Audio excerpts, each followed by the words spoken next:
Chapter 30. As Sasha and Emily traipsed through the lush undergrowth, something was off. This second round of the 9, do you quality check each batch?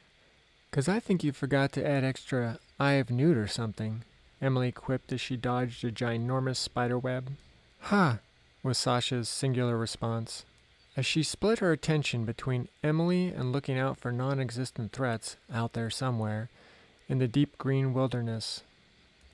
To Emily's perception, it almost felt like Sasha had replaced the 1 through 9 lozenges with a scrawny, lightweight cousin of yesterday's candies. It's all almost the same, like two paint samples that are so close. But you know that one of them is darker or lighter than the other one. Emily continued, straining to find the exact words. But, okay, it also feels unfamiliar? Man, I am not explaining this very well. Does any of this make sense to you? Sasha's deep need to showcase her knowledge temporarily downgraded her paranoia enough to answer. Yeah, well, some of those feelings, that sense of dilution is tolerances. So, the cactus alkaloids you ingested yesterday will have a slightly reduced effect today. Like a mixed drink missing a key ingredient or being watered down, if that makes sense. Okay, so tolerance build up like coffee, Emily said, wiping the sweat from her forehead with the back of her hand. Exactly, except it's more nuanced the more complex the ingredient. Take cannabis. You can smoke THC isolate versus a live resin. The THC will give you the primary high's main driver effect, right? But it's the terpenes, the other cofactors that provide the fine-tuning, the flavor notes, etc., etc. Emily didn't smoke weed regularly, but it was so ubiquitous these days. She had heard most of this already from friends and random videos. So she understood, but more importantly, felt what Sasha was trying to convey. It was as if Emily had been walking under a powerful waterfall yesterday.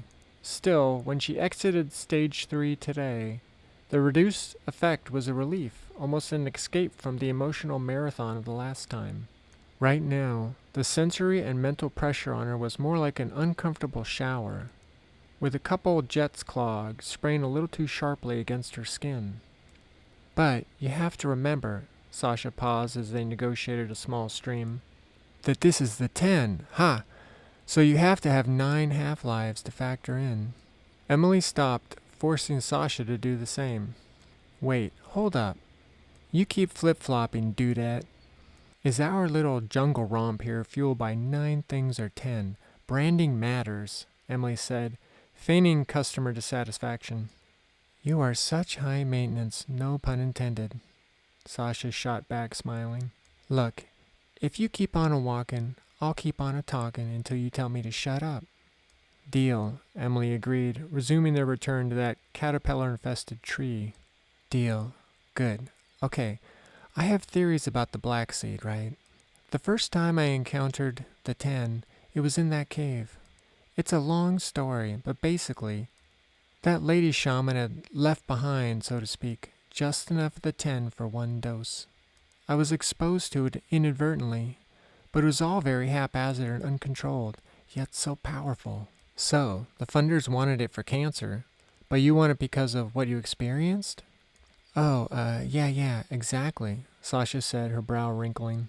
Anyways, after I analyzed it, the only thing I couldn't procure was that elusive rascal of a seed, heh. And believe me, I find it painfully ironic that something so small has cost so much, in time, money, hair pulling, lost sleep, you name it. You're monologuing, Emily pointed out helpfully. Sasha could be very cat-like sometimes, going on about the one canary that got away. She's gonna make a great old lady, Emily thought with affection. Yeah, I do tend to end up there. So, I call it the 10 sometimes because no matter how I stack the herbs, nootropics, vitamins, whatever, it's just not enough. Nothing like that first time I experienced it. The half-life, the longevity of the effects is just too short. No it ain't. That first day some of the effects rolled over into the next morning, Emily rebutted.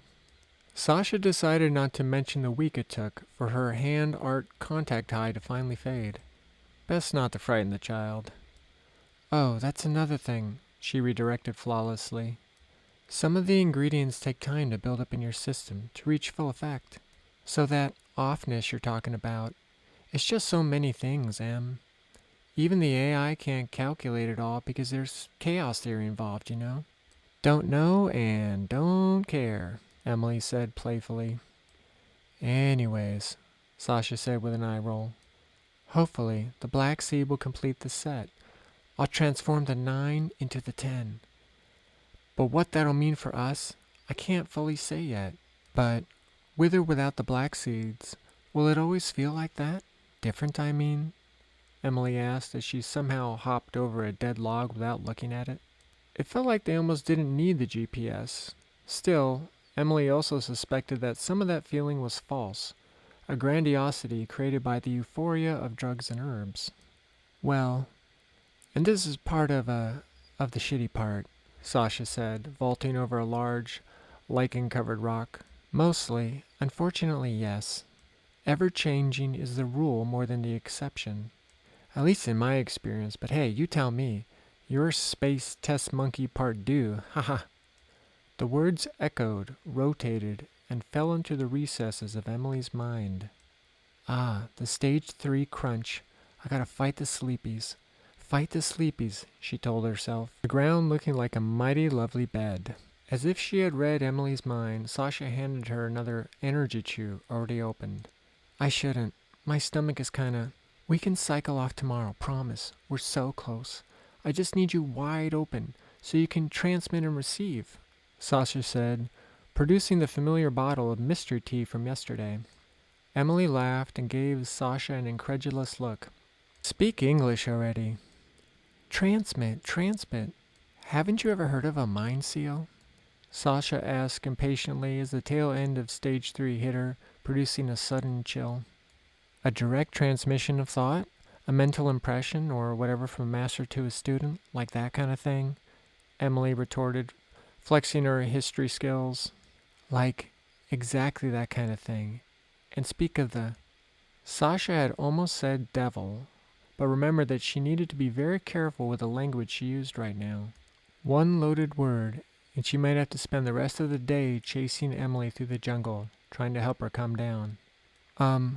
Of that, here, try one of these, Sasha redirected, putting a mind seal chew in Emily's sweaty palm. Staring at the 2 lozenges, Emily remembered that she had always been a proud example of peer pressure deflection. No thanks was practically her middle name. But she sensed that she would consume them, just like she sensed that flower in the caterpillar tree.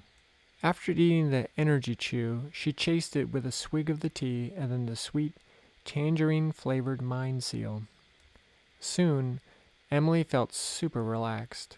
Her accumulated worries since that first private reserve chew slid off her shoulders. She was light, buoyant, bouncy, unburdened and unencumbered. Sasha's jittery rambling started reducing in volume and sharpness as they walked. Oh, that's nice, Emily thought, smiling. She loved Sasha, but her energy was more fire hose than drinking fountain. All of Emily's senses seemed distant, actually. Everything in her and around her was softening and losing its hierarchical relevance. As they weaved through a sea of ferns, Emily felt pushed rather than self-propelled, almost as if a giant invisible goddess hand was gently nudging her down the right path. Suddenly, Emily was running, her heart pounding as she gulped air.